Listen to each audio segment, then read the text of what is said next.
Oke teman-teman, ketemu lagi di video-video saya berikutnya. Berhubung masih suasana lebaran, saya mengucapkan minal aidin wal faidin, mohon maaf lahir dan batin kepada teman-teman semua. Jadi kali ini di hadapan saya ini ada LCD iPhone. Ini iPhone XS Max ya teman-teman. Ini ganti kaca. Dan ini LCD iPhone XR yang ingin diganti bagian touchscreen yang bermasalah. Jadi perlu teman-teman ketahui juga ya. Jadi perbedaan ganti kaca dan ganti touchscreen itu antara, terutama di iPhone seri X ke atas ya, iPhone X, XR, XS dan sebagainya sampai dengan iPhone 13 itu beda. Kalau ketika perangkat kita atau handphone kita pecah atau retak, namun masih dapat digunakan dengan baik, dan masih bisa normal, layarnya masih normal, touchscreen-nya masih normal, teman-teman hanya butuh mengganti bagian kacanya saja tanpa perlu harus mengganti bagian touchscreen yang rusak ya teman-teman. Jadi kecuali touchscreen tersebut bermasalah, LCD-nya masih normal tapi touchscreen-nya bermasalah, entah itu ghost touch atau tidak bisa disentuh beberapa bagian dan sebagainya, teman-teman harus mengganti touchscreen dengan kaca. Jadi satu set. Jadi ini di sini ada iPhone XR ya buat iPhone XR ini ingin diganti touchscreen karena touchscreen bermasalah, LCD-nya masih normal. Nah, ini adalah kaca touchscreen ya yang sudah termasuk fleksibel touchscreen ya teman-teman. Nah, ini ganti kaca touchscreen. Nah, kalau ganti kacanya saja dia tidak termasuk tidak termasuk touchscreen sebenarnya teman-teman. Jadi beda. Ini kaca yang terdapat touchscreen dan ini yang tidak. Jadi bedanya jika teman-teman LCD-nya masih normal, berfungsi dengan baik, kacanya retak, teman-teman hanya perlu mengganti bagian kacanya saja. Kalau touchscreen ikut bermasalah, teman-teman harus mengganti bagian kaca touchscreen, jadi berbeda.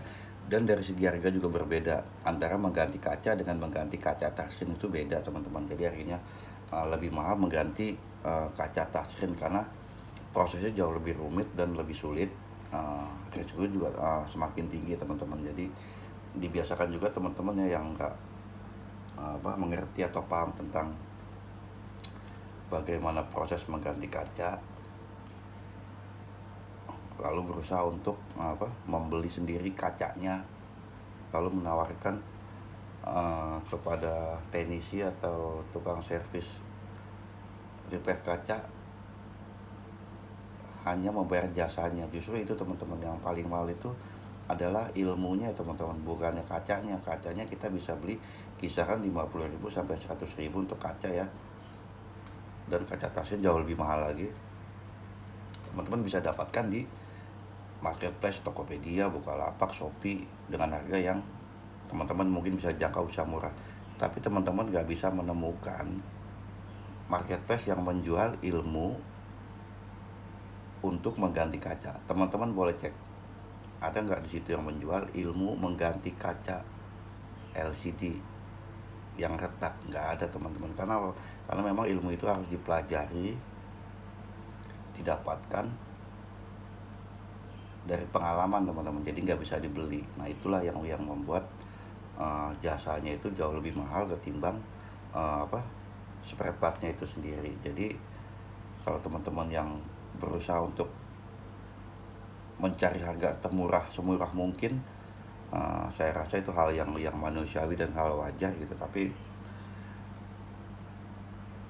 teman-teman juga harus paham bahwa tidak semua tukang servis itu mau menerima hal seperti itu teman-teman. Kadang-kadang banyak juga kaca yang mereka bawa itu tidak sesuai dengan standar yang tukang servis itu miliki biasanya. Jadi karena mereka mengejar harga murah yang kaca 15.000 20 ribuan, ketika di proses laminating atau di proses vakum pecah ya teman-teman. Jadi rugi juga sendiri membeli kacanya yang kita sendiri nggak tahu kualitasnya teman-teman. Jadi lebih baik teman-teman menyerahkan aja langsung kepada ahlinya, ke tukang jasa servis penggantian kaca siapapun ya teman-teman, bukan hanya saya, ke siapapun jasa tukang servis kaca, entah itu iPhone entah itu Android. Biarkan mereka bekerja sesuai dengan keahliannya teman-teman, jangan lagi dibebani dengan hal-hal yang sebenarnya menurut saya itu nggak perlu teman-teman. Jadi karena apa, untuk proses ganti kaca ini ada faktor feeling dan mood-moodan teman-teman. Jadi kalau mengerjakannya sudah nggak mood, udah malas, biasanya hasilnya juga nggak akan maksimal. Jadi itu kembali lagi ke konsumennya sendiri untuk lebih bijak dan lebih bisa menghargai profesi teknisi servis handphone apapun servisnya teman-teman. Jika dirasa harga yang ditawarkan memang terlalu mahal atau tidak masuk akal, teman-teman bisa mencari perbandingan atau mencari tempat lain yang menurut teman-teman jauh lebih murah. Jadi gitu teman-teman, jangan membandingkan harga ganti kaca iPhone dengan harga beli LCD baru KW. Ya jelas berbeda teman-teman. Kalau kita mau apple to apple, mana lebih murah antara mengganti kaca dan membeli LCD baru yang original ya teman-teman, jangan yang KW. Kalau teman-teman yang KW ya nggak apple to apple, harus nggak masuk akal juga teman-teman. Teman-teman punya LCD original, tetapi dibandingkan dengan harga LCD baru yang KW, ya nggak masuk akal. Dan secara kualitas juga sangat berbeda teman-teman, karena LCD iPhone yang asli itu, yang original Apple, hanya teman-teman bisa dapatkan di Mitra Care, di iBox atau di KCD ya teman-teman, di Indonesia itu yang saya ketahui saat ini gitu kan, dan ASP resmi. Dan harga itu sangat mahal teman-teman. Mungkin untuk iPhone X sendiri itu saya pernah beberapa minggu lalu pernah saya menanyakan ke Mitra Care, itu harganya sekitar 5.700.000 teman-teman, hampir 6 juta. Jadi harga LCD itu lebih mahal dari harga iPhone bekasnya sekarang. Makanya kenapa banyak para pengguna iPhone yang mengganti LCD-nya dengan LCD copotan ketimbang mereka membeli LCD yang KW atau LCD yang OM, karena hasilnya memang saat digunakan itu nggak akan maksimal, karena Apple sudah para insinyur Apple sudah mendesain, sudah merancang, sudah melakukan riset yang jauh, yang banyak untuk memaksimalkan hasil performa yang ada pada perangkat tersebut. Jadi nggak bisa asal-asalan juga teman-teman. Jadi intinya ya, kalau teman-teman mampu membeli LCD yang original ya teman-teman lebih baik membeli LCD yang original, yang copotan aja, yang bekas, daripada teman-teman membeli LCD OM atau LCD KW. Tapi semua kembali lagi ke kantong teman-teman, mana yang lebih sanggup untuk dibeli dan yang tidak. Oke, kita proses ke pemasangan kaca ya. Jadi ini kaca touchscreen iPhone XR. Kita uji touchscreen dulu untuk memastikan apakah touchscreen-nya berfungsi dengan baik.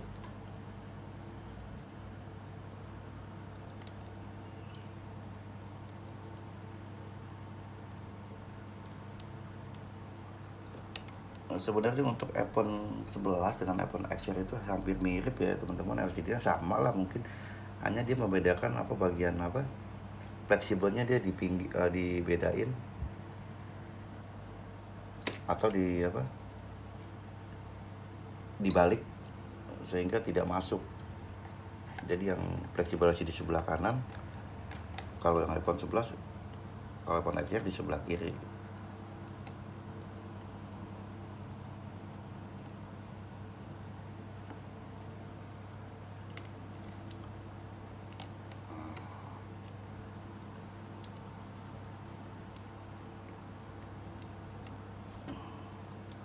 Ini saya menggunakan baterai iPhone 8 ya teman-teman, hampir sama. Secara soket masuk, hanya yang membedakan cuman kapasitas baterai aja. Ini hanya untuk tester, hanya untuk menguji.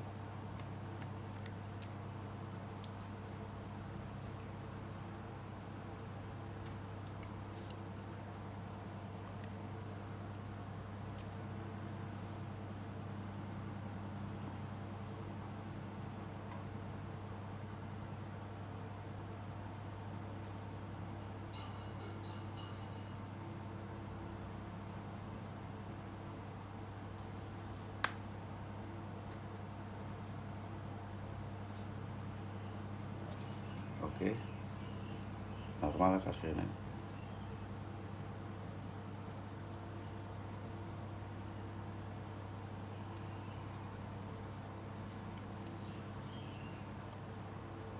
Cara fungsi normal.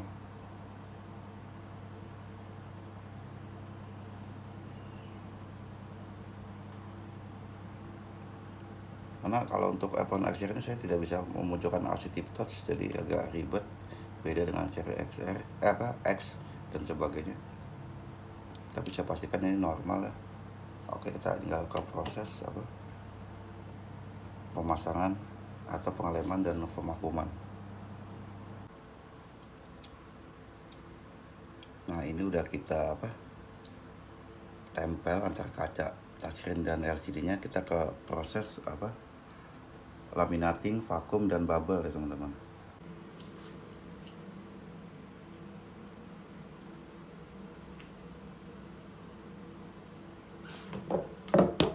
Oke, kita ke proses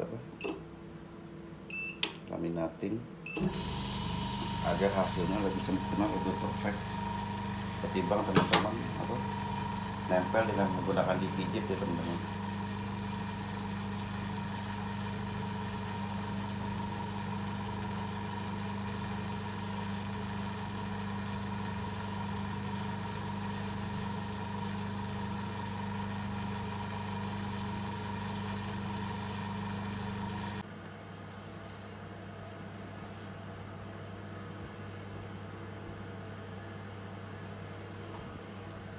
Jadi teman-teman bisa menghubungi saya di nomor WhatsApp ya teman-teman, di lokasi saya Jakarta Timur, Jeuritan. Jadi di setiap konten saya selalu di deskripsi saya selalu menuliskan alamat lengkap dan nomor WhatsApp yang bisa dihubungi.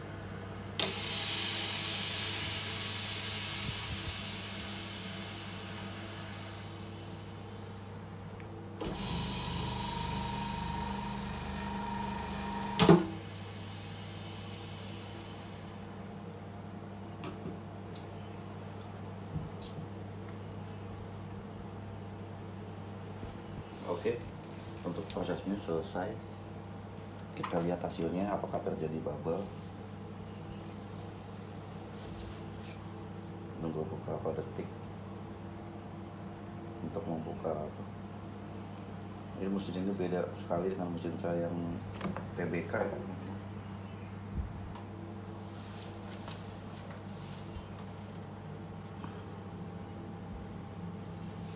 Bisa lihat sempurna, tidak terjadi bubble ya, bersih. Oke, kita lakukan ke proses pengetesan layar kembali.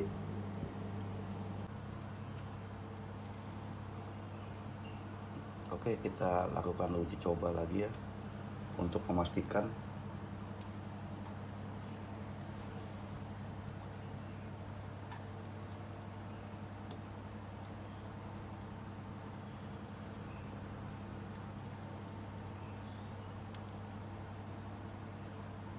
jadi untuk memasang soket fleksibel ini agak sensitif teman-teman, jadi jangan asal. Banyak kasus teman-teman hanya modal obeng dan lihat tutorial YouTube dalam memasang soket fleksibel iPhone, akhirnya ketika dipasang belum pas tetapi dipaksa sehingga LCD-nya mudah rusak.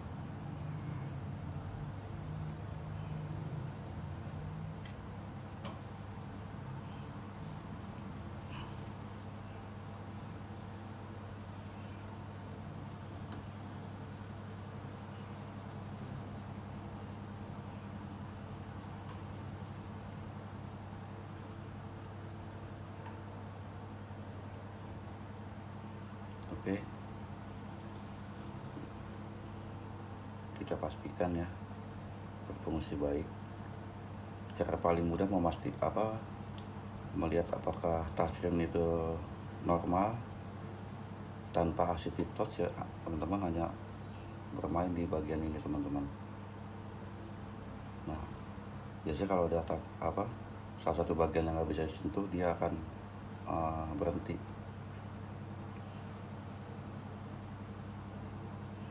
Jadi bisa dipastikan prosesnya berhasil ya teman-teman, dan hasilnya maksimal, perfect, down, sesuai dengan yang kita harapkan. Jadi begitu teman-teman untuk proses penggantian kaca touchscreen iPhone XR. Jadi apabila teman-teman ingin mengganti glass ataupun kaca touchscreen, bisa menghubungi saya di nomor WhatsApp yang ada di deskripsi dan alamat lengkap. Karena saya agak lambat dalam membalas setiap komentar di Facebook. Sampai ketemu di video-video saya selanjutnya. Terima kasih.